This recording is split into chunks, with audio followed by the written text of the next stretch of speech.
오늘 우리에게 주신 하나님의 말씀은 요한복음 20장 우리 1절에서 9절 말씀입니다. 요한복음 20장 우리 1절에서 9절 말씀입니다. 다 함께 찾으셔서요. 제가 한 절 읽고 여러분들이 한 절 읽고 이렇게 한 절씩 서로 교독하여 봉독하도록 하겠습니다. 제가 먼저 하나님의 말씀 읽도록 하겠습니다. 안식 후 첫날 일찍이 아직 어두울 때에 막달라 마리아가 무덤에 와서 돌이 무덤에서 옮겨진 것을 보고 2절 여러분 시몬 베드로와 예수께서 사랑하시던 그 다른 제자에게 달려가서 말하되 사람들이 주님을 무덤에서 가져다가 어디 두었는지 우리가 알지 못하겠다 하니 베드로가 그 다른 제자가 나가서 무덤으로 갈새 둘이 같이 다름질하더니 그 다른 제자가 베드로보다 더 빨리 달려가서 먼저 무덤에 이르러 구부려 세마포 놓인 것을 보았으나 들어가지는 아니하였더니 시몬 베드로는 따라와서 무덤에 들어가 보니 세마포가 놓였고 또 머리를 쌌던 수건은 세마포와 함께 놓이지 않고 딴 곳에 쌌던 대로 놓여 있더라. 그때야 무덤에 먼저 갔던 그 다른 제자도 들어가 보고 믿더라. 우리 함께 읽겠습니다. 그들은 성경에 그가 죽은 자 가운데서 다시 살아나야 하리라 하신 말씀을 아직 알지 못하더라. 아멘. 사랑하는 성도 여러분, 기독교 신앙의 중심에는 단 한 가지 사건이 있습니다. 바로 예수 그리스도의 부활입니다. 그래서 사도 바울은 이렇게 말하죠. 고린도전서 15장 14절 그리스도께서 만일 다시 살아나지 못하셨으면 우리가 전파하는 것도 헛것이요 너희 믿음도 헛것이며. 네, 맞습니다. 예수 그리스도의 부활은 우리의 신앙의 시작이고 마지막입니다. 그렇기 때문에 만약에 예수님께서 부활하시지 않으셨다면 우리가 믿는 이 모든 믿음은 헛것과 마찬가지입니다. 그래서 기독교는요, 단순한 도덕이나 철학이 아닙니다. 기독교는 부활 사건 위에 세워진 신앙입니다. 오늘 여러분들이 읽으신 이 요한복음은요, 예수님의 이 부활의 사건을 기록하고 있습니다. 그런데 가만히 보니 여기에 등장하고 있는 이 제자들의 모습이요, 확신도 없고 또 이해도 없고 믿음도 완전하지 않습니다. 그곳에는 오히려 혼란, 두려움, 절망이 있습니다. 그런데요, 바로 그러한 그 모습 가운데 무엇이 시작하고 있냐면 부활의 신앙이 시작하고 있습니다. 오늘 본문을 통하여서 여러분들이 이 부활의 신앙이 시작되어지기를 또 성숙되어지기를 주님의 이름으로 축복합니다. 자, 우리 한번 1절 말씀 한번 읽어볼까요? 같이 읽겠습니다. 안식 후 첫날 일찍이 아직 어두울 때에 막달라 마리아가 무덤에 와서 돌이 무덤에서 옮겨진 것을 보고. 아멘. 여기 아주 중요한 표현이 있는데 그 표현이 무엇이냐면 아직 어두울 때입니다. 예, 헬라어 원문을 보면 아직 어둠이 남아있을 때라는 표현이에요. 그런데 이 요한복음은요, 매우 신학적인 복음서입니다. 그래서 여기에 이 단어들을 선택할 때는 그 의미가 있고 그 뜻이 있어요. 그러면 왜 여기에 지금 부활의 시작을 나타낼 때에 요한은 지금 성령에 감동받아서 아직 어두울 때에 아직 어둠이 남아있을 때 이렇게 표현하고 있을까요? 요한복음 안에서 이 어둠은요, 단순하게 시간의 표현이 아니라 영적 상태를 나타냅니다. 그러니까 하나님을 이해하지 못하는 영적으로 어두운 상태를 나타내는 것이죠. 그래서 예를 들어 보시면 요한복음 1장 5절을 보니까 빛이 어둠에 비치되 어둠이 깨닫지 못하더라. 요한복음 3장 19절 사람들이 빛보다 어둠을 더 사랑하였다. 예, 그러니까요. 지금 예수님께서 십자가에서 죽으셨을 때에 지금 이곳에 등장하고 있는 제자들의 그 영적 상태는 무엇과 같을까요? 어둠과 같다라는 것입니다. 어둠과. 왜 어둠과 같았을까요? 그들은 모든 것이 끝났다라고 생각했을 거예요. 왜요? 예수님께서 죽으셨기 때문이죠. 그들은 하나님의 계획을 이해하지 못했고 예수님의 말씀을 기억하지도 못했고 소망을 잃어버렸습니다. 모든 기대가 무너졌습니다. 그런데 바로 그때 무엇이 일어났습니까? 그 어둠 속에서 부활의 사건이 일어난 것입니다. 자, 여러분, 이걸 한번 여러분들의 삶에 한번 적용해 봅시다.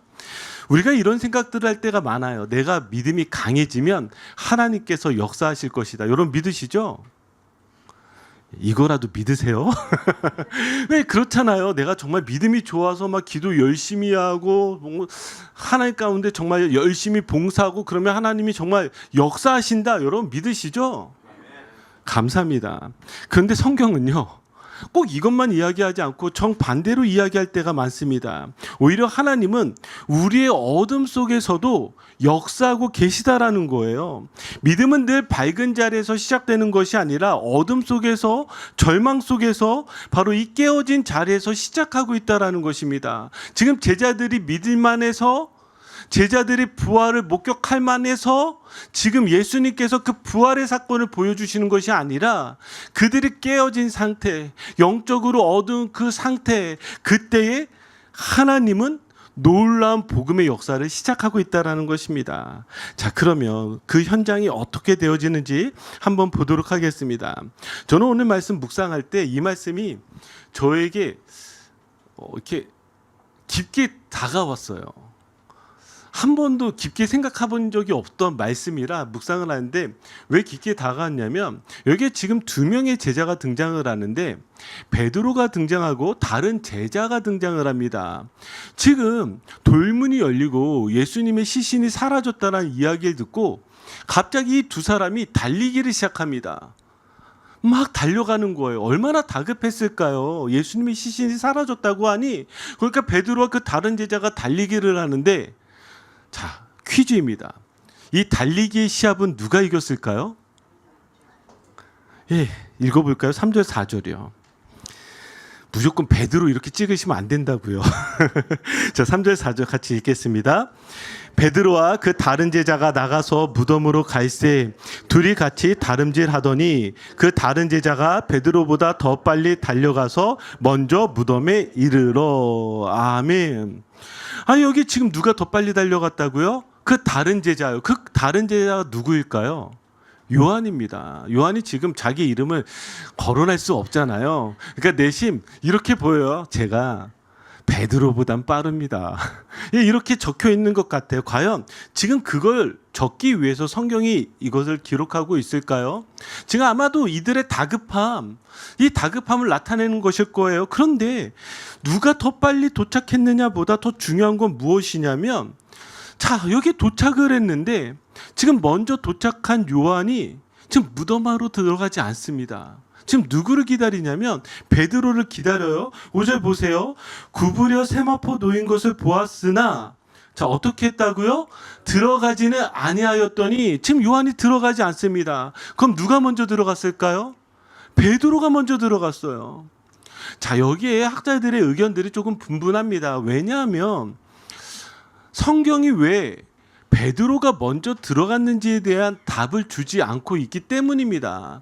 그래서 일반적으로는 학자들이 이 부분을 해석할 때 어떻게 해석하냐면 자, 12 제자 중에 수제자가 누구죠?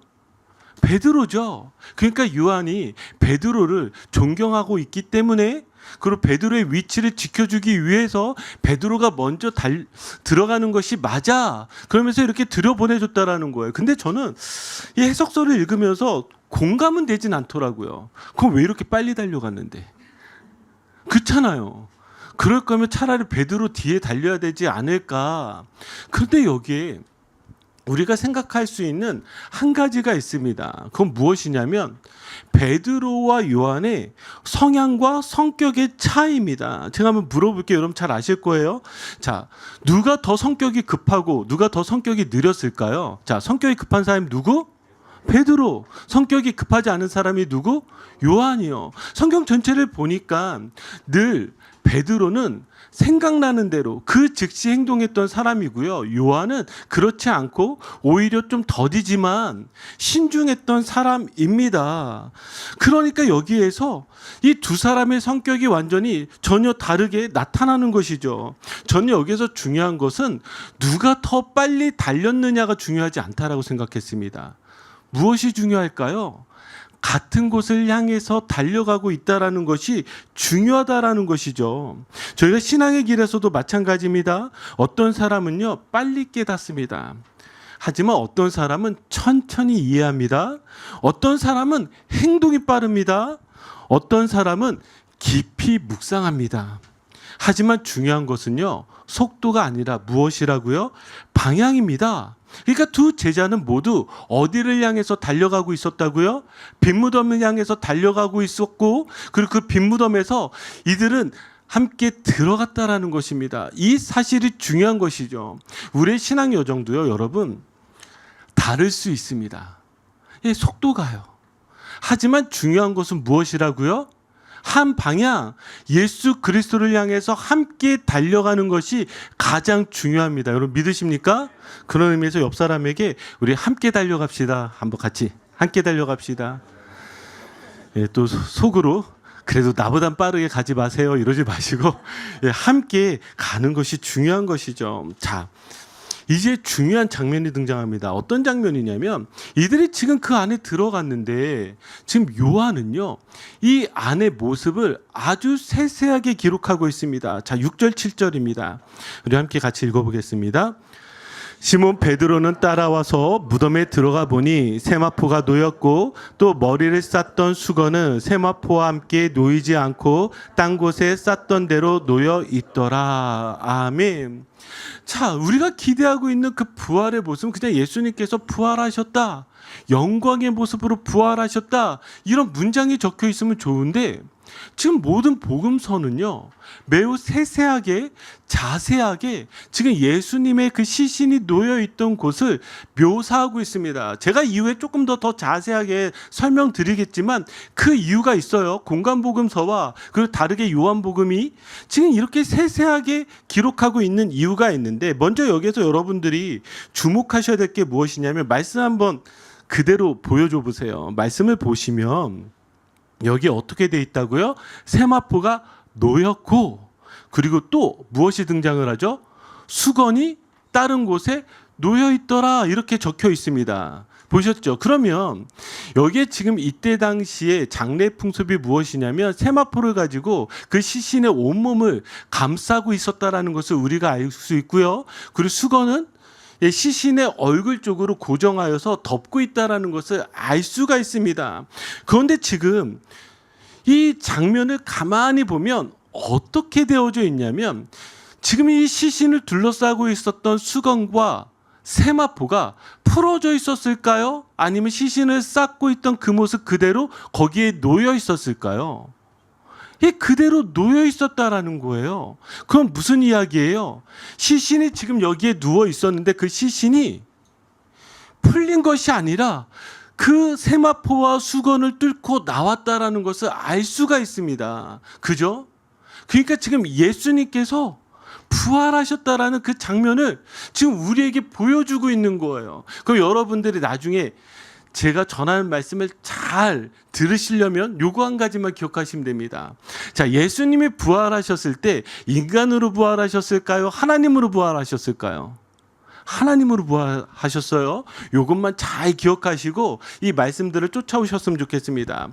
그런데 여기 지금 이 장면들을 보면서 지금 제가 여러분들과 한 가지 우리 안에 의심이 되는 부분들을 좀 풀어갈 필요가 있다라고 생각을 했는데요. 기독교 역사 안에는 사실은 끊임없이 어떤 것과 늘 싸워왔냐면 예수님께서 실제로 부활하신 것이 아니다라는 주장과 싸워왔습니다. 뭐 굳이 제가 설명하지 않아도 여러분들 가정 안에 혹은 여러분 밖에 나가서 예수님을 믿지 않는 사람들에게 항상 이야기를 나누다 보면 무엇을 가장 믿지 못할까요? 부활을 믿지 못해요. 부활을. 예, 설교 잘 들으라고 갑자기 성령께서 강하게 역사하시잖아요. 정신 차리시라고. 자, 그러면 역사적으로 있었던 그 세 가지가 무엇이냐면 첫 번째가 어떤 설이 있냐면 시체 도난설이 있습니다. 시체 도난설. 그러니까 예수님께서 실제로 부활하신 것이 아니라 제자들이 예수님의 시신을 어떻게 했다는 거예요? 훔쳐갔다라는 거예요. 여러분 동의하십니까? 한번 말씀 보시면은요, 마태복음 27장 우리 64절 66절 제가 읽어드릴게요.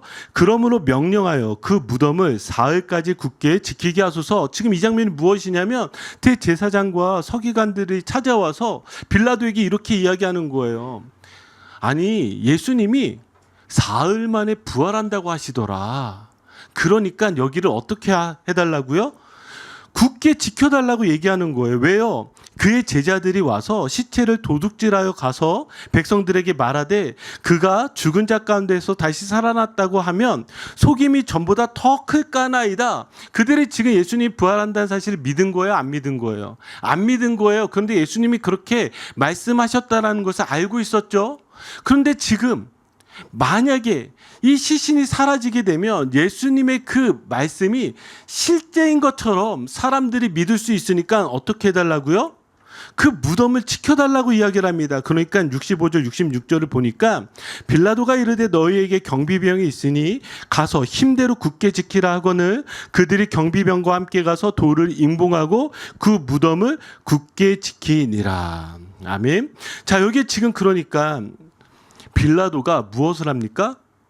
병사들을 시켜서 군인들을 시켜서 여기에 지금 이 무덤을 지키게 합니다. 그거 한번 상식적으로 생각해 보세요. 제자들이 지금 이 로마 군인들이 지키고 있는데 훔칠 수 있을까요? 제자들이 어떤 사람들이에요? 예수님께서 십자가에 달려 돌아가실 때에 자기들도 똑같이 붙잡혀서 저렇게 죽게 될까 봐 도망갔던 사람들이 제자들입니다. 그런 제자들이 어떻게 저 로마 군인을 뚫고 저 시체를 훔칠 수가 있겠습니까? 도저히 훔칠 수가 없어요. 그러니까 이 시체 도난설은요, 믿을 수가 없는 이야기입니다. 그런데 저희가 한 가지 아는 사실이 있어요. 그렇게 도망갔던 제자들이 예수님께서 부활하셨다는 그 사실을 알게 되니까 어떻게 바뀌게 됐을까요? 이 부활의 사건을 목격하게 되고 부활의 사건을 믿게 되니까 이제 더 이상 도망가지 않게 되어졌습니다. 그러니까 정말 올바른 믿음이, 온전한 믿음이 부활 사건 이후에 생겨서 야고보를 생각해 보세요. 부활을 믿게 되니까 순교하게 돼요. 베드로를 바라보세요. 부활을 알게 되니까 순교하게 됩니다. 죽음의 자리까지 바뀌게 되었다라는 것이죠. 자, 두 번째 설은 어떤 설이냐면, 자, 시체 도난설은 역사적으로도 말이 되지 않는다는 걸 우리가 보았다면, 두 번째는 기절설입니다. 예수님께서 죽은 것이 아니라 잠시 기절하셨다라는 거예요. 저는 이렇게 주장하는 사람들에게 십자가에 달려보라고 저는 진짜 이야기하고 싶어요. 한번 십자가에 달려서 기절했다 살아날 수 있는지. 자, 이거 정말 설득력이 없죠. 자, 근데 요한복음 한번 19장 33절 34절을 보면, 자, 우리 한번 같이 읽어볼까요? 예수께서 이르러서는 이미 죽으신 것을 보고 다리를 꺾지 아니하고 그중 한 군인이 창으로 옆구리를 찌르니 곧 피와 물이 나오더라. 아멘. 자, 여기 지금 군인들이 예수님이 죽었는지 안 죽었는지 살펴봅니다. 그래서 꺾지 않았어요, 다리를. 이 다리를 꺾는 이유는 무엇이냐면 십자가에서 더 빨리 죽으라고 다리를 꺾는 그런 모습이 있었습니다. 근데 예수님이 이미 죽었다라는 것을 확인하고 그 다리를 꺾지 않습니다. 하지만 확실하게 마지막까지 그 죽음을 확인하기 위해서 무엇을 할까요? 옆구리를 통해서 창을 찔러버립니다. 옆구리를 통해서 찌른다는 건 어떻게 하는 것이냐면 폐를 간통해서 심장을 간통시켜버리는 거예요. 그래서 폐와 심장을 간통하여서 완전히 죽게 하는 것이 바로 이 십자가의 처형입니다. 지금 로마법 안에 나와 있는 이 처형법이 있는데 어떻게 예수님께서 기절을 했다가 피 좀 흘리셔서 잠깐 기절을 했다가 다시 살아났다라고 말할 수 있겠습니까? 그리고 문제가 무엇이냐면 이게 문제인 거예요. 만약에 기절했다가 다시 일어났다고 생각해 봅시다. 그러면 지금 하나님으로 지금 부활하신 게 아니니까 이걸 다 풀어 헤쳐야 되잖아요. 예수님 아이고 아파라 하면서 다 이렇게 풀어 헤쳤어요. 근데 문제가 뭐가 있냐면 앞에 돌문이 가로막혀 있다고요. 그 병사들이 있다고요. 이 돌문은요 대략 크기가 제 키 정도 됩니다. 그리고 무게는 어느 정도 되냐면 1.5톤에서 2톤까지 돼요. 그러니까 여러분들이 감이 안 오시는 분은 여러분들이 오늘 예배 끝나고 나가셔서 여러분들의 차를 들어보시면 돼요. 아니 정상인도 그 정도의 무게를 옮기는 것이 쉽지가 않은데 지금 기절했다가 예수님께서 그것을 할 수 있겠습니까? 도저히 그렇지 않다라는 것이죠. 결론적으로 중요한 건 무엇이냐면 만약에 제자들이 기절했다 일어난 예수님을 보고 어떻게 외쳤겠습니까? 예수님 다시 사셨습니까가 아니잖아요. 예수님 기절하셨다가 깨어나셨습니다. 이렇게 고백해야 되는데 성경은 예수님 다시 사셨습니다라고 그렇게 말하는 것이죠. 단순한 회복이 아니라 완전한 부활이죠. 자, 세 번째로 무엇이냐면 환상설입니다. 그러니까 제자들이 본 것은 환상이라고 이야기를 하는 거예요. 근데 여러분 이 환상이라는 것은 지극히 개인적인 경험입니다. 여러분들의 꿈과 같은 것이죠. 만약에 여러분, 우리가 전체가 다 동시에 환상을 볼 수 있을까요? 예, 역사적으로 한 번도 그런 적이 없습니다. 그런데 한번 보세요. 고린도전서 15장 6절을 보면 지금 게바와 12제자에게만 보이셨을 뿐 아니라 부활하신 예수를 누구에게도 보이셨다고요? 그 후에 500여 형제에게 일시에 보이셨나니, 지금 몇 명에게 보여주셨다고요? 500여 형제에게 보여주셨다고요. 그러니까 환상이 아니라는 것입니다. 그런데 세상은 어떻게 하고 있습니까? 이렇게 역사적인 사실에 기록되어져 있음에도 불구하고 끊임없이 소설들을 만듭니다. 제자들이 시체를 훔쳐갔을 거야. 아니야.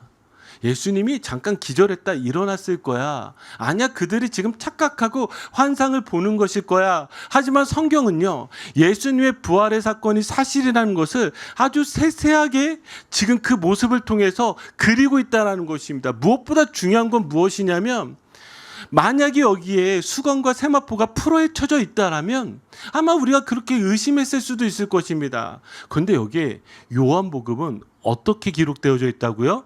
수건과 세마포가 각자의 자리에 그대로 놓여져 있더라, 이렇게 쓰여져 있다라는 거예요. 자, 저는 여기에서 중요한 게 무엇이냐면, 그대로 놓여져 있더라라는 이 헬라어 원문을 보면 어떤 뜻을 가지고 있냐면 질서 있게 놓여져 있더라라는 뜻입니다. 질서라는 단어가 들어가요. 놓였고가 이 질서라는 단어예요. 지금 요한은 지금 의도적으로 이 단어를 사용하고 있는데 왜 그러냐면, 여러분 그래도 교회 몇 년 다니셨어요? 한 10년 이상 다니셨죠. 20년 이상, 뭐 30년 이상, 40년 이상, 예, 뭐 평생 여러분이 교회 다니신 분들도 계실 텐데, 그럼 매년 부활 설교를 듣잖아요.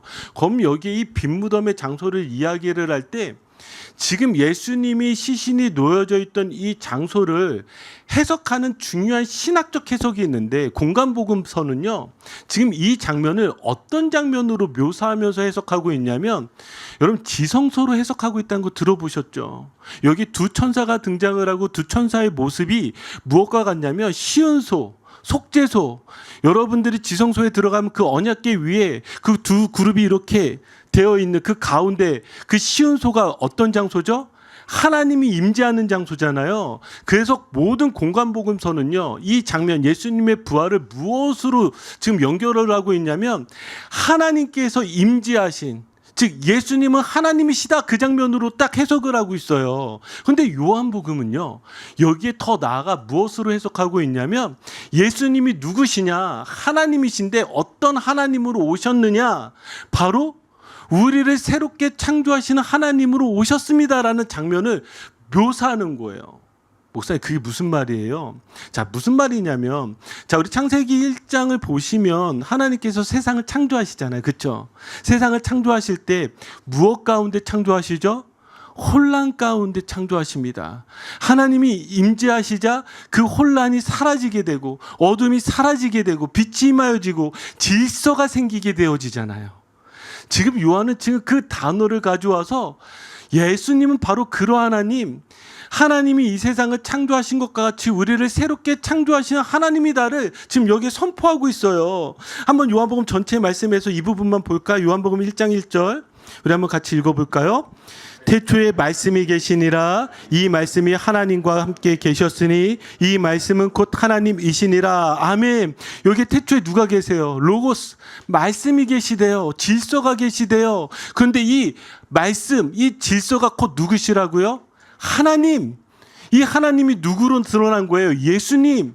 그 예수님이 지금 부활하심으로써 지금 요한복음 1장 1절에 말씀이 일어나는 거예요. 더 볼까요? 요한복음 2장 1절 그리고 4절 우리 한번 같이 읽겠습니다. 사흘째 되던 날 갈릴리 갈라에 혼례가 있어 예수의 어머니도 거기 계시고 예수께서 이르시되 여자여 나와 무슨 상관이 있나이까 내 때가 아직 이르지 아니하였나이다. 아멘. 여기 이 사흘째 되던 날은 무엇을 뜻하고 있을까요? 예수님께서 부활하시는 날을 지금 뜻하고 있습니다. 단순하게 지금 혼인잔치를 의미하는 것이 아니라 이 혼인잔치가 예수 그리스도의 부활로 우리에게 일어난다라는 것을 보여주는 거예요. 그러니까 예수님이 지금 4절만 한번 보세요. 4절만. 사실은 세상 말로 이야기하면 아들이 어머니에게 저렇게 이야기하면 뭐가 없어요? 예, 맞아요. 4절이 없어요. 예, 맞잖아요. 그런데 지금 예수님이 이 말씀을 하시는 것은 요한복음이 이걸 기록하고 있는 이유는 무엇이냐면 단순하게 지금 내 때가 그때가 아니라 내가 지금 포도주를 만드는 정말 물이 변해서 포도주가 되는 그 기적만을 의미하는 것이 아니라 무엇을 의미한다고요? 예수님의 부활의 사건을 통하여 물이 포도주가 변하는 것과 같이 우리가 죽음 가운데서 생명으로 바뀌는 놀라운 역사가 일어날 것을 지금 우리에게 보여주고 있는 거예요. 그러니까 지금 이 요한복음에 나와 있는 지금 이 장면, 여기 짧은 이 두 구절을 통해서 요한복음은 자신이 보고 있었던 그 모든 말씀의 마지막에 예수님이 바로 우리에게 생명을 주시는 그 어떤 분? 하나님이시다를 선포하고 있는 것이에요. 여러분 믿으십니까? 우리가 부활을 믿는다라는 것은 다른 것이 아니라 예수님이 그냥 죽었다가 살아나셨다가 아니라 예수님께서 우리를 죽음에서 생명으로 바꾸시는 하나님이십니다. 우리를 죽음에서 생명으로 바꾸시는 하나님이십니다. 바로 그것을 고백하는 부활 주일이 되어져야 될 줄 믿습니다. 자, 그러면서 한번 볼까요? 8절 9절입니다. 자, 우리 같이 읽겠습니다. 그때야 무덤에 먼저 갔던 그 다른 제자도 들어가 보고 믿더라.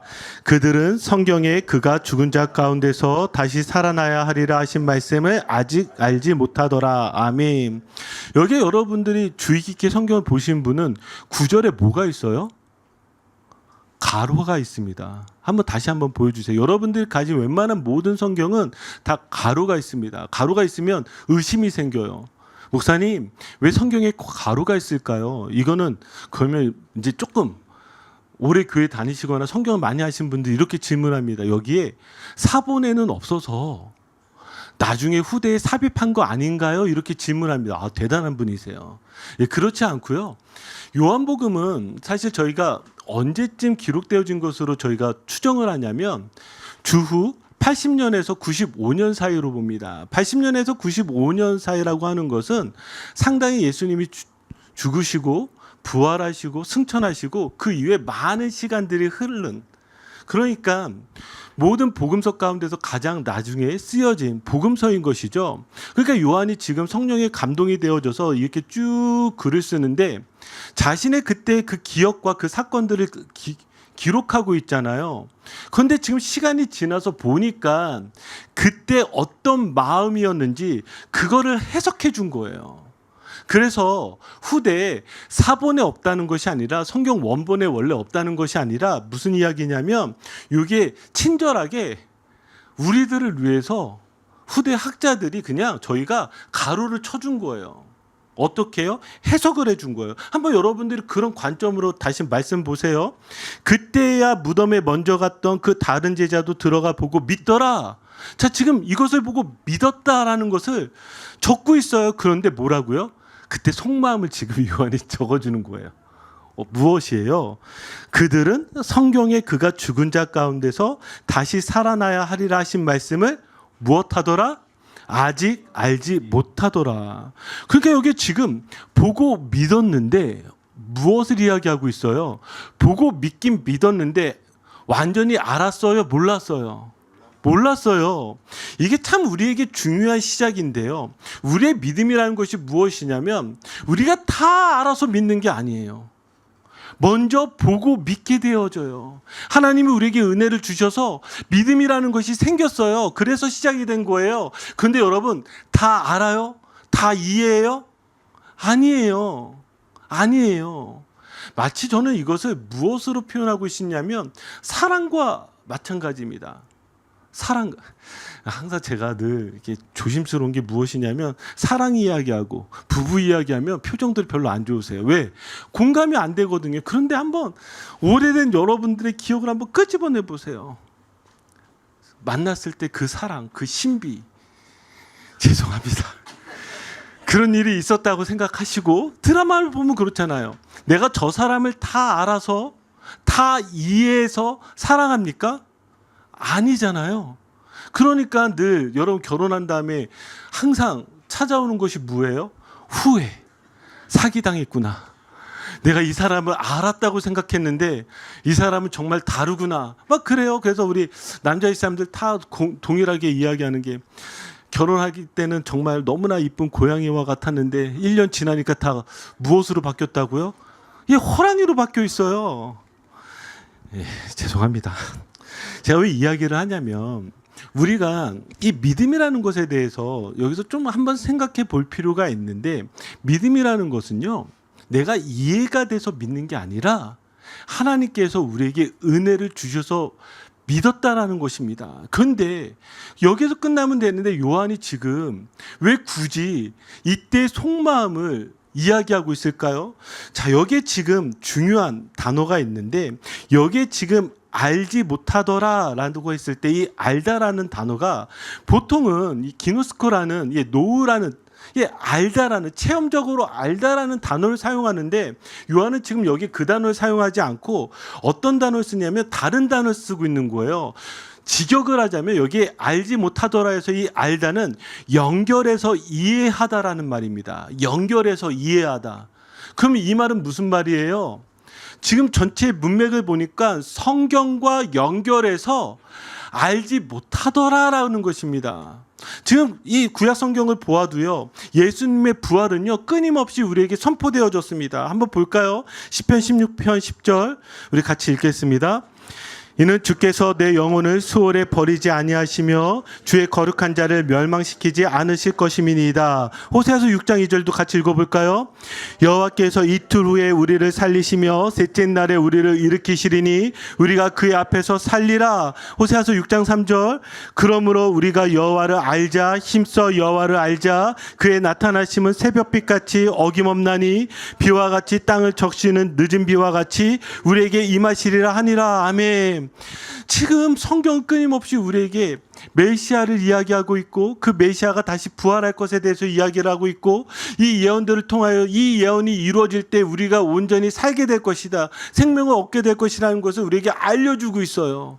그러면 요한이 지금 굳이 이 장면을 이야기하고 있는 것은 무엇이냐면, 보고 믿기는 믿었는데 이들에게 중요했던 건 무엇이냐면, 자기가 오랜 시간을 지나, 지금 시간을 지나 마지막 죽음을 앞둔 이 시기에 이 말씀을 기록하며 이걸 알려주고 싶은 거예요. 너희들이 보고 믿었지만 이제 무엇과 연결해야 된다고요? 성경과 연결해서 너희들의 믿음이 깊어져야 된다는 것을 알려주고 있는 거예요. 그러니까 우리가 교회를 백날 다니고 여러분들이 이렇게 예배를 오랫동안 드려도 여러분들 안에 중요한 건 무엇이냐면, 여러분들의 믿음이 말씀과 연결이 되어져서 해석이 되어져야 된다는 거예요. 믿음은 그냥 내 감정과 기분이 아닙니다. 오늘 여러분 한번 진짜 솔직하게 한번 대답해 보세요. 오늘 부활절이어서 정말 기쁘신 분, 이건 너무한 거 아니에요? 한 분이라도 그래 들어야 되지 않아요? 예수님이 부활하셨습니다. 정말 여러분 기쁘세요?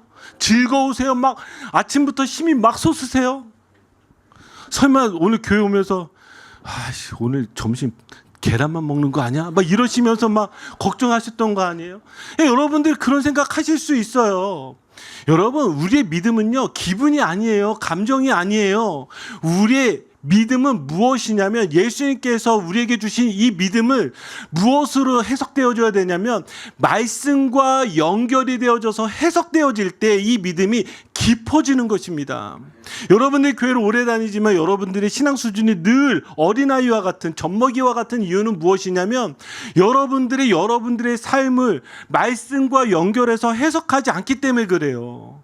그러니까 믿음이 깊어지려면 여러분 말씀을 읽으셔야 되고, 말씀을 묵상해야 되고, 말씀을 공부해야 되고, 가장 중요한 건 이 앞에 세 개 싫다면 그냥 내가 한번 말씀이 내 삶 속에서 해석되게 해주세요. 그러니까 부활이 여러분들의 삶에서 말씀으로 해석되어져야 돼. 아, 그래, 내가 말씀을 보니 정말 죽을 수밖에 없었던 내가 예수 그리스도 때문에 다시 살게 되었구나.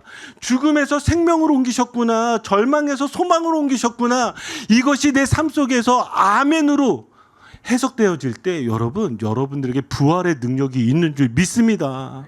그러니까요, 믿음은 다른 것이 아니라 여러분 말씀과 연결이 되어져서 말씀으로 해석이 되어져야 됩니다. 그래서 여기에 지금 이것을 무엇으로 볼 수 있습니까? 믿음, 깨달음, 확신, 이 순서로 여러분들이 볼 수가 있습니다. 빈무덤을 보았고요, 거기서 믿음이 시작되었고요, 이후에 말씀을 통해서 깨닫게 되었고요, 그리고 더 나아가 이것이 확신으로 나아가게 된 것입니다.